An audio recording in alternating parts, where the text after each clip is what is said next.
UP के कानपुर में 10 साल के बच्चे के साथ हैवानियत का हैरान करने वाला मामला सामने आया। बच्चे के चेहरे को सिगरेट से जलाने के बाद उसकी आंखों में कील गाड़ दी गई। बच्चे के साथ दुष्कर्म करने के अलावा पूरे शरीर पर वार भी किए गए। और जब बच्चे के परिवार को उसकी मौत की खबर मिली तो परिवार के लोग बदहवास हो गए। महज 10 साल के बच्चे पर हुई ऐसी दरिंदगी की घटना ने पूरे गांव को झकझोर कर रख दिया। घर के पास खेलते हुए बच्चा अचानक गायब हो गया था। परिवार का आरोप है कि पुलिस ने शिकायत देने के बाद भी बच्चे को ढूंढने की कोशिश नहीं की। ये बोला गया कि बच्चे को अभी खोजबीन करते रहिएगा, कोई जानकारी और कोई जासूसी मिलता है मुझे तो फौरन इस नंबर पे कांटेक्ट कीजिएगा।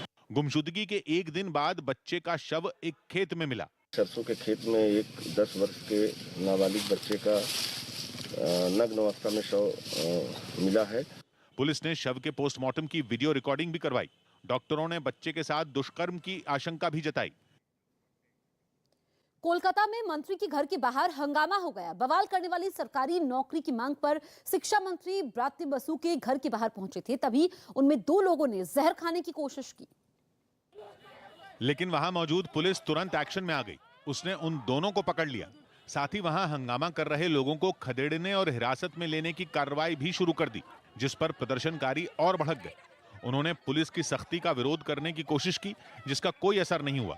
पुलिस ने एक एक कर कई लोगों को हिरासत में ले लिया और ले जाकर अपनी गाड़ी में बैठा दिया। इस दौरान प्रदर्शन में शामिल कुछ महिलाओं और पुलिस के बीच जमकर धक्का मुक्की भी हुई।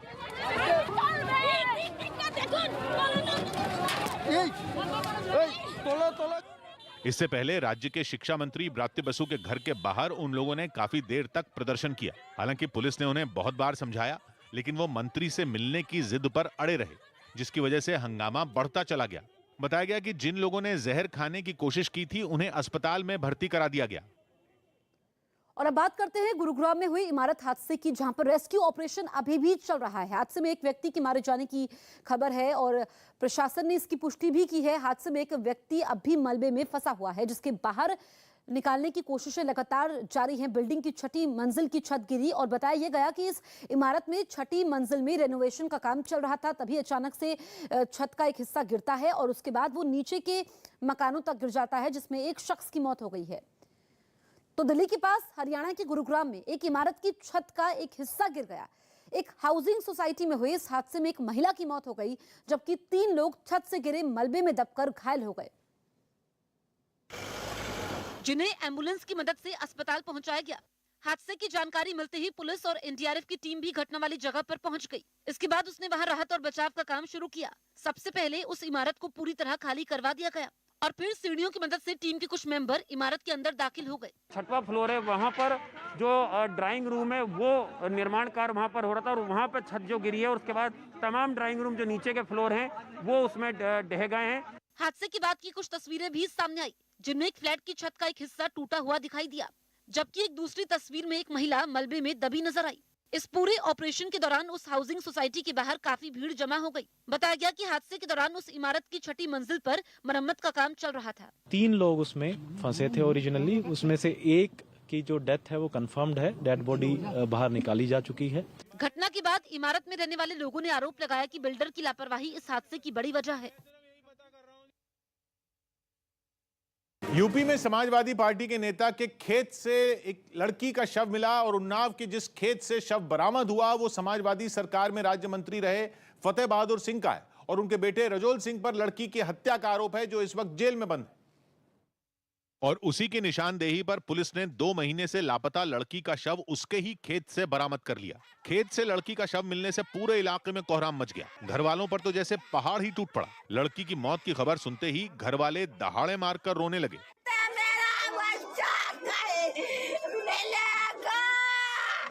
इस दौरान उन्होंने पुलिस पर लापरवाही और आरोपियों से सांठगांठ समेत कई गंभीर आरोप लगाए। साहब को भी पता था कि रजोल सिंह ने मेरी लड़की को मार के आश्रम में गाड़ दिया। मामले की गंभीरता को देखते हुए वहां थोड़ी ही देर में पुलिस के कई बड़े अधिकारी पहुंच गए। फौरन फोरेंसिक टीम को भी बुला लिया गया। इसके बाद हत्या से जुड़े हर पहलू और हर सबूत को खंगालना शुरू किया गया। अभी तक 2 लोग प्रकाश में आए हैं और आगे जो भी तहकीकात में आएंगे उसको उसके खिलाफ हम कार्रवाई करें।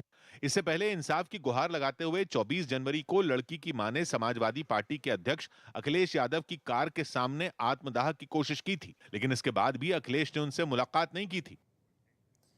पीएम मोदी आज यूपी और उत्तराखंड में चुनावी रैली को संबोधित करेंगे। पीएम दोपहर 12 बजे उत्तराखंड के अल्मोड़ा में चुनावी रैली करेंगे।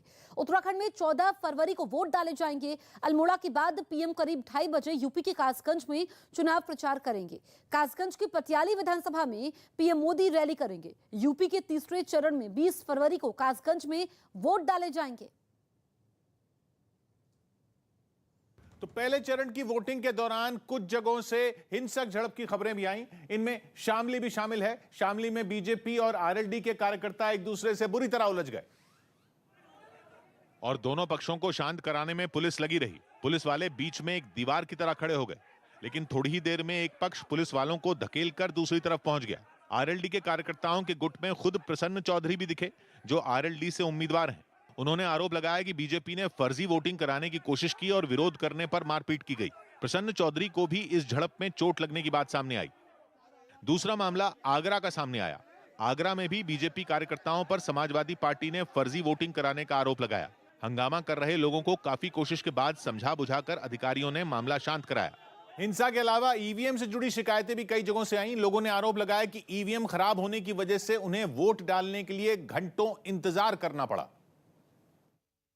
और इसी तरह की परेशानी का सामना गाजियाबाद जिले के लोनी विधानसभा क्षेत्र के लोगों को भी करना पड़ा। वहां के एक पोलिंग बूथ पर मतदान शुरू होते ही ईवीएम में खराबी आ गई, जिसके बाद पोलिंग बूथ के बाहर वोट डालने वालों की भारी भीड़ जुटी दिखाई दी। इस घटना पर अखिलेश यादव ने ट्वीट कर ईवीएम को जानबूझकर खराब करने का आरोप लगाया। साथ ही उन्होंने चुनाव आयोग से खराब ईवीएम को फौरन बदलने की अपील की। ईवीएम पे कई घंटे वोट नहीं डाल पाए, लोग पोलिंग स्टेशन पे इकट्ठे रहे, कई जगह नाम लोगों के गायब थे। समाजवादी पार्टी ने मुजफ्फरनगर जिले की खतौली विधानसभा सीट के 362 नंबर बूथ पर भी मतदान के दौरान गड़बड़ी का आरोप लगाया। समाजवादी पार्टी के इन आरोपों पर बीजेपी की तरफ से जवाब दिया गया। शिकायत करने का उनको अधिकार है, वो आयोग से शिकायत करेंगे, आयोग जांच करेगा।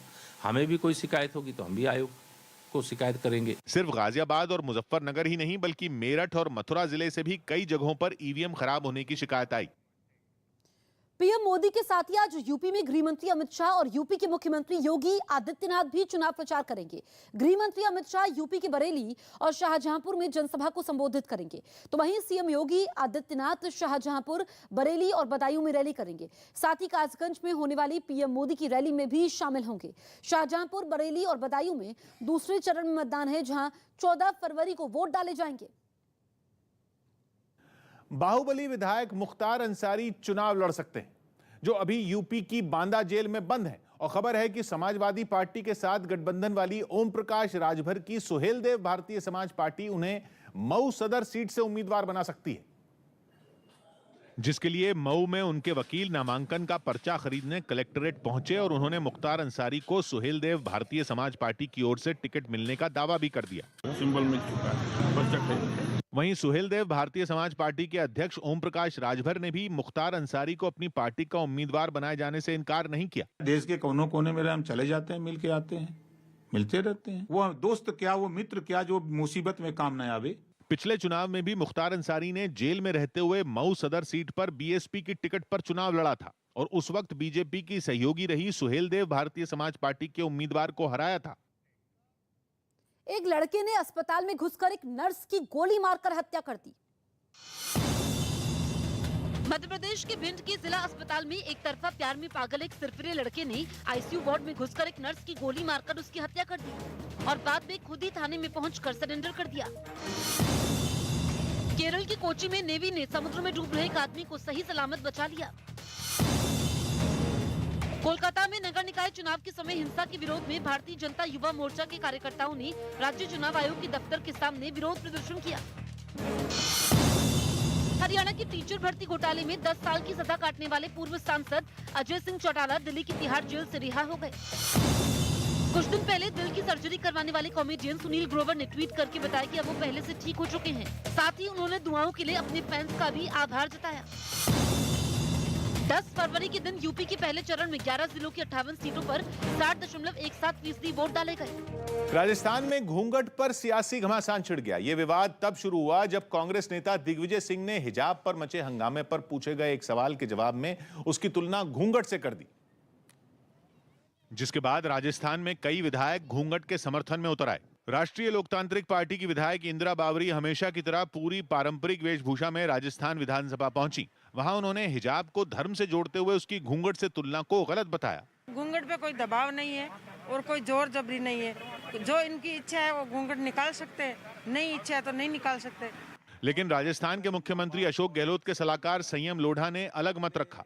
उनका कहना था कि घूंघट अगर राजस्थान की परंपरा है तो वो भी सही नहीं है। हर स्त्री को यह अधिकार है कि वो क्या पहने हैं, उसका निर्णय करने के लिए वो पूरी तरह स्वतंत्र है। उन्होंने घूंघट से आजादी के लिए एक अभियान शुरू करने की घोषणा की, जिसमें इस प्रथा को खत्म करने वाली हर पंचायत को 25 लाख रुपए देने का ऐलान किया गया। कर्नाटक से शुरू हुआ हिजाब विवाद अब कई राज्यों से होता हुआ यूपी तक पहुंच गया है। मामला यूपी के जौनपुर का है, जहां के तिलकधारी कॉलेज में पढ़ने वाली छात्रा ने आरोप लगाया कि हिजाब पहनने की वजह से टीचर ने उसे क्लास से बाहर निकाल दिया। कॉलेज के प्रिंसिपल के मुताबिक उनके पास ऐसी कोई शिकायत नहीं आई है। अगर शिकायत आती है तो वो मामले की जांच करवाएंगे। मैं हमेशा की तरह क्लास में हिजाब लगा कर गई, जिससे सर आते ही मुझसे पूछे कि ये तुम क्या लगाई हो। हमने कहा कि हमने हिजाब लगाया हुआ है। उन्होंने कहा इस टाइम जो कर्नाटक में हो रहा है गर्ल्स मुस्लिम महिलाओं के साथ बहुत अच्छा हो रहा है, उस तरह का नियम अपने यूपी में भी लागू होना चाहिए। चूँकि मामला मीडिया के माध्यम से संज्ञान में आया है तो मैं इसकी जांच करवाता हूँ और मैंने छात्रा को और छात्रा के पिता को और संबंधित व्यक्ति को बुलवाया है और देखता हूँ पूरे प्रकरण की जांच करता हूँ, फिर आगे जो उचित होगा। तो हिजाब विवाद सुप्रीम कोर्ट पहुंच गया। हालांकि सुप्रीम कोर्ट ने यह बोल दिया कि वो पहले यह देखेगी कि कर्नाटक हाई कोर्ट से इस मामले में अंतरिम राहत मिलती है या नहीं। इस मामले पर थोड़ी देर बाद हाई कोर्ट में भी बहस हुई, जहां से हिजाब विवाद पर फिलहाल कोई राहत नहीं मिली। कर्नाटक के हिजाब विवाद पर वहां के कई शहरों में प्रदर्शन हुआ था और धीरे धीरे प्रदर्शन की आग देश के दूसरे हिस्सों में भी पहुंच गई। दिल्ली में कर्नाटक भवन के सामने लेफ्ट के छात्र संगठन आयसा के छात्र जुटे, जहां उनकी पुलिस से धक्का मुक्की हुई, जिसके बाद पुलिस ने सख्ती करने की ठानी और उन्हें हिरासत में लेना शुरू कर दिया।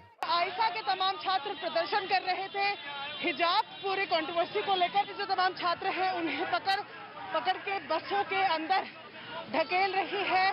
ये छात्र हिजाब विवाद पर मुस्लिम समुदाय की महिलाओं के समर्थन में इकट्ठा हुए, लेकिन उनका प्रदर्शन शुरू नहीं हो पाया और पुलिस ने उन्हें रोक दिया।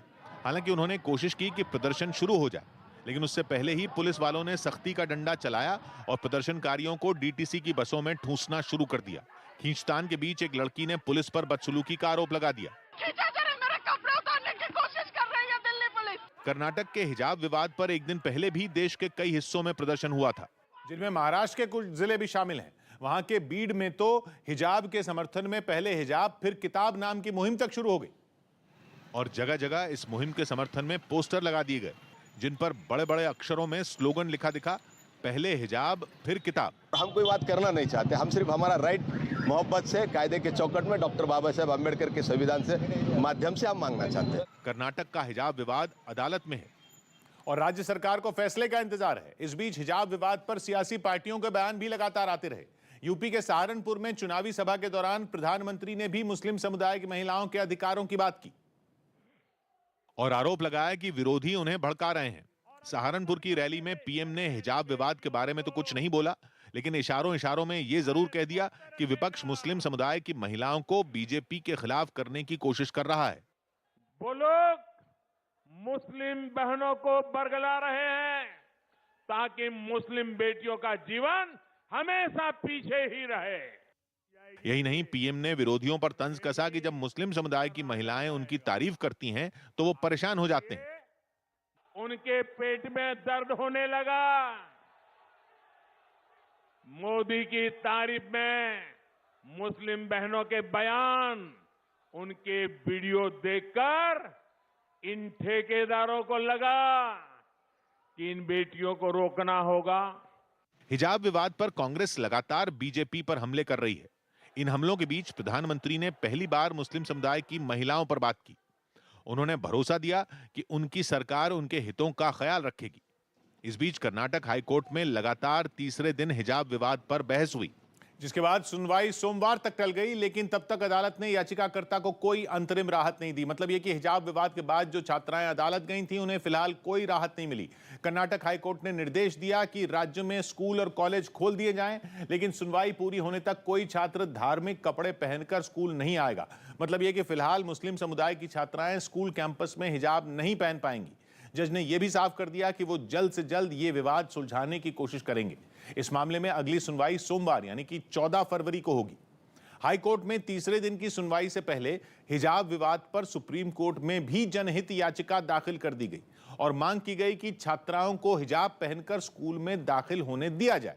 लेकिन सुप्रीम कोर्ट ने दो टूक बोल दिया कि यह मामला कर्नाटक हाईकोर्ट में है और अदालत यह देखना चाहती है कि वहां से कोई अंतरिम राहत मिलती है या नहीं, क्योंकि इसी आधार पर वो ये फैसला करेगी कि सुप्रीम कोर्ट में इस मामले पर सुनवाई कब होगी। इस मामले पर कांग्रेस नेता और वकील कपिल सिब्बल ने सुप्रीम कोर्ट में दलील दी कि परीक्षा शुरू होने में कम समय बचा है और स्कूल बंद कर दिए गए। यही नहीं, उन्होंने कोर्ट में कहा कि छात्राओं पर पत्थर फेंके जा रहे हैं। ये मामला दूसरे राज्यों में भी फैल रहा है, इसलिए सुप्रीम कोर्ट जल्द इस मामले पर सुनवाई करे। इसके अलावा उन्होंने मांग की कि छात्राओं को हिजाब पहनकर स्कूल जाने की इजाजत मिले, लेकिन सुप्रीम कोर्ट ने हाई कोर्ट की सुनवाई का इंतजार करने का फैसला किया। इन सबके बीच केंद्रीय मंत्री नितिन गडकरी ने हिजाब से जुड़े विवाद को समाज के लिए गलत बताया।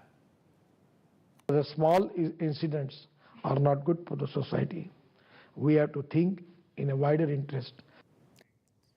मुंबई के कॉलेज में भी हिजाब मामले पर विवाद शुरू हो गया है। मुंबई में माटुंगा के एमएम शाह कॉलेज ने हिजाब, घूंघट और स्कार्फ पहनकर आने पर रोक लगा दी है। कॉलेज के पोर्टल पर यह सूचना दी गई है, जिसका विरोध शुरू हो गया है।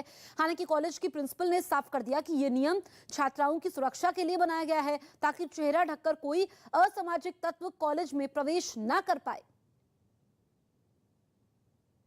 पास्ट में ऐसे इंसिडेंसेस हुए हैं जिसमें बच्चे, मतलब मेल या बच्चे, तरुण युवक यहाँ पे कॉलेज में कुछ हिजाब पर कुछ अलग अटायर करके आते थे और बच्चियों को परेशान करते थे। जब ये इंसिडेंसेस बढ़ने लगे तभी हमने ये डिसीजन ले लिया कि इस तरह का कोई भी अटायर करके बच्चों को क्लास में नहीं बैठने देंगे। चन्नी की गरीबी पर सिद्धू की पत्नी ने निशाना साधा। कुछ दिन पहले राहुल गांधी ने चरणजीत चन्नी को पंजाब में कांग्रेस का मुख्यमंत्री पद का उम्मीदवार घोषित किया था और ये ऐलान करते हुए राहुल गांधी ये बताना नहीं भूले थे कि चन्नी गरीब परिवार से हैं। पंजाब के लोगों ने कहा हमें गरीब घर का चीफ मिनिस्टर चाहिए। पंजाब के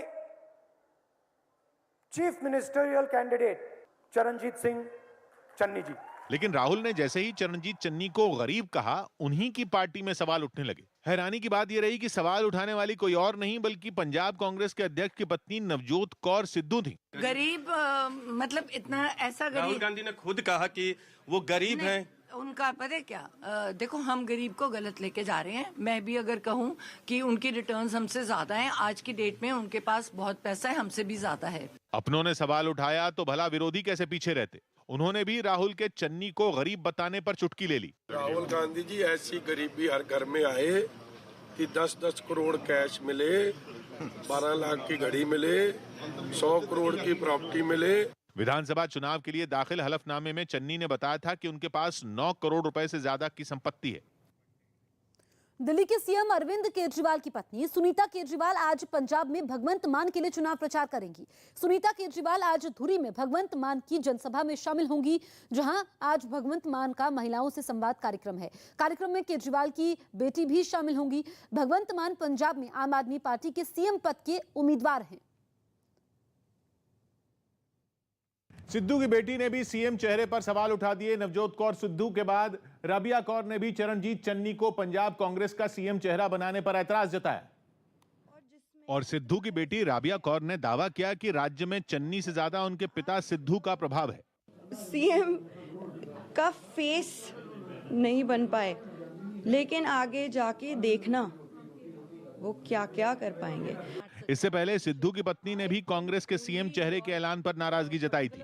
your merit, your education, your work, your honesty, all these things should be counted. हालांकि कांग्रेस की तरफ से एक दिन पहले ही साफ कर दिया गया था कि यह फैसला लोकतांत्रिक तरीके से लिया गया। पटना के खाजूकला इलाके से हैरान करने वाली कुछ तस्वीरें सामने आई। वहां सरकारी जमीन से अतिक्रमण हटवाने पहुंचे सिटी मजिस्ट्रेट राकेश कुमार को कुछ दबंगों ने पीट दिया। बताया गया कि जिला प्रशासन ने कुछ दिन पहले सरकारी जमीन से अवैध कब्जा हटाने का नोटिस दिया था, लेकिन जब कब्जा नहीं हटाया गया तो प्रशासन की टीम ने कार्रवाई शुरू कर दी, जिससे वहां के लोग भड़क गए और एक अधिकारी को तो उन लोगों ने पीट दिया। इससे पहले उनके साथ बदसलूकी की गई। कुछ लोगों ने तो उन्हें धक्का देते हुए बंधक बनाने की भी कोशिश की। मारपीट की खबर मिलते ही कुछ पुलिस वाले भी वहां पहुंच गए। इसके बाद हमलावरों से घिरे अधिकारी ने राहत की सांस ली। घटना के बाद पुलिस अतिक्रमण हटाने की कार्रवाई के समय बवाल करने वाले लोगों की पहचान में जुट गई। गुजरात के कच्छ में बीएसएफ ने हरामी नाले से 11 पाकिस्तानी नौकाएं जब्त की हैं। 9 फरवरी को हरामी नाला में पाकिस्तानी मछली पकड़ने वाली नाव के आने और मछुआरों की घुसपैठ की खबर मिली थी, जिसके बाद बीएसएफ के डीआईजी ने भुज ने लगभग 300 वर्ग किलोमीटर में फैले इलाके में तुरंत बड़े पैमाने पर तलाशी अभियान शुरू किया। बीएसएफ ने अब तक 11 पाकिस्तानी मछली पकड़ने वाली नौकाओं को जब्त कर लिया है और कमांडो के 3 ग्रुप को वायुसेना के हेलीकॉप्टर से 3 अलग अलग दिशाओं से भेजा गया है, जहां पाकिस्तानी छिपे हो सकते हैं। हालांकि दलदली क्षेत्र होने की वजह से कमांडो को सर्च ऑपरेशन में काफी परेशानी आ रही है। बावजूद इसके सर्च ऑपरेशन लगातार जारी है। आरएलडी अध्यक्ष जयंत चौधरी ने वोट नहीं डाला।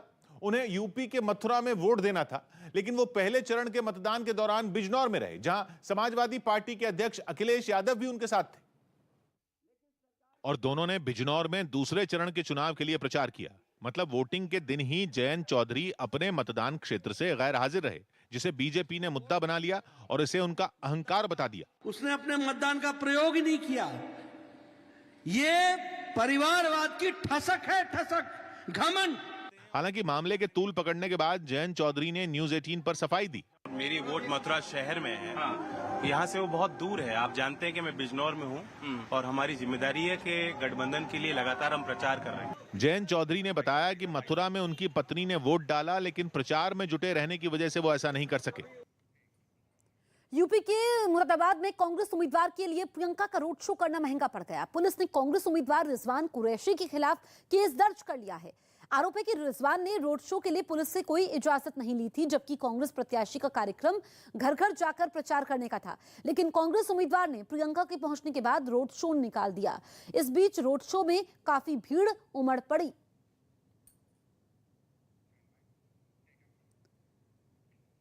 वहीं केस दर्ज होने से खफा कांग्रेस उम्मीदवार रिजवान कुरैशी ने बीजेपी पर ओछी राजनीति करने का आरोप लगा दिया।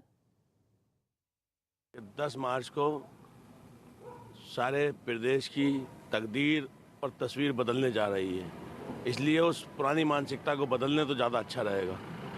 क्योंकि मैं ये कहना चाहूँगा उनकी एफआईआर के लिए, अभी पिछले दिनों चुनाव के दौरान में दिनेश शर्मा जी उप मुख्यमंत्री आए थे, उनका आपने जनसंपर्क भी देखा था। अभी मेरठ में अमित शाह जी आए थे, उनका जनसंपर्क भी देखा था। उन पर एफआईआर क्यों नहीं की गई? ये आज जो शहर विधानसभा है उसमें जो कांग्रेस के प्रत्याशी हैं श्री रिजवान, उनके द्वारा एक जनसंपर्क की अनुमति ली गई थी, लेकिन उस दौरान जब देखा गया उसको तो उनके द्वारा एक रोड शो जैसा माहौल वहाँ बन गया। काफ़ी संख्या में लोग उनके साथ थे और गाड़ी के ऊपर प्रत्याशी अपने स्टार प्रचारक के साथ में थे उस पर। तो इस संबंध में जो सेक्टर मजिस्ट्रेट वहाँ होते हैं उनकी ओर से थाना मोगलपुरा में एक तहरीर दी गई है, जिस पर अभियोग पंजीकृत किया जा रहा है। पीएम के वार पर अखिलेश यादव ने जवाब दिया।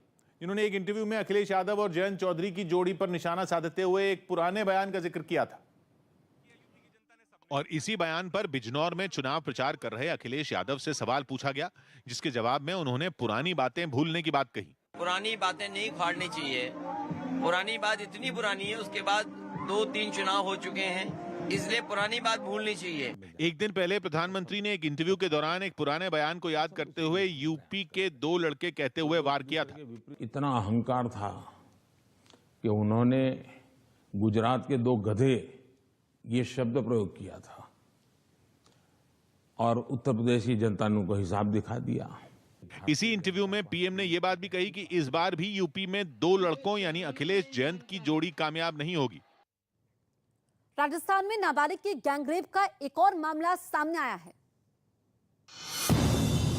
राजस्थान के चूरू में एक 14 साल की नाबालिग लड़की का उसके घर से अपहरण के बाद गैंगरेप का मामला सामने आया है। आरोप बाइक सवार 2 लड़कों पर लगा है जो घटना के बाद से फरार चल रहे हैं। छत्तीसगढ़ के जांजगीर में 3 हनुमान मंदिर तोड़े जाने के विरोध में खपा लोगों और बीजेपी युवा मोर्चा के कार्यकर्ताओं ने आरोपियों की मांग को लेकर सड़क जैम कर प्रदर्शन किया। बिहार के बांका जिले के जेडीयू विधायक मनोज यादव एक सड़क हादसे में बाल बाल बच गए। NH31 पर उनकी कार एक ट्रक से टकराकर बुरी तरह क्षतिग्रस्त हो गई। इस हादसे में कार ड्राइवर और विधायक दोनों घायल हो गए।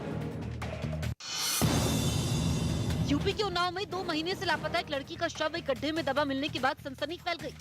लड़की के अपहरण, रेप और हत्या का आरोपी समाजवादी पार्टी के पूर्व मंत्री का बेटा है और लड़की का शव भी उसी के प्लॉट में गड़ा मिला। पहले से गिरफ्तार आरोपी की निशानदेही पर पुलिस ने शव बरामद किया है। यूपी के मुरादाबाद में एक रोड शो के समय कांग्रेस महासचिव प्रियंका गांधी को उनके एक समर्थक ने क्रेन की मदद से एक बड़ी माला पहनाने की कोशिश की। हालांकि माला काफी बड़ी होने की वजह से ये कोशिश सफल नहीं हो पाई।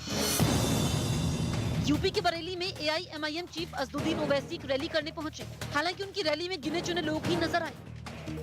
लखीमपुर केस में आरोपी आशीष मिश्रा को बेल मिल गई।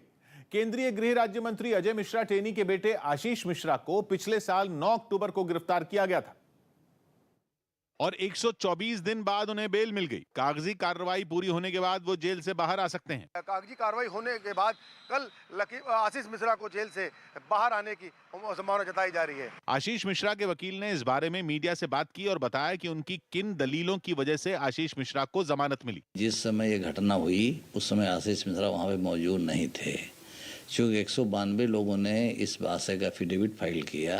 लखीमपुर केस में आरोपी आशीष मिश्रा को इलाहाबाद हाईकोर्ट की लखनऊ बेंच ने जमानत दी, लेकिन जैसे ही उन्हें जमानत मिली सियासत शुरू हो गई। लखीमपुर केस की जांच कर रही SIT ने 3 जनवरी को 5000 पन्नों की चार्जशीट दाखिल की थी, जिसमें SIT ने आशीष मिश्रा को मुख्य आरोपी बनाया था। उन्हें बेल मिलने के बाद समाजवादी पार्टी ने बीजेपी पर निशाना साधा और उम्मीद जताई कि लखीमपुर केस में न्याय जरूर होगा। अंतोगत्वा न्याय मिलेगा।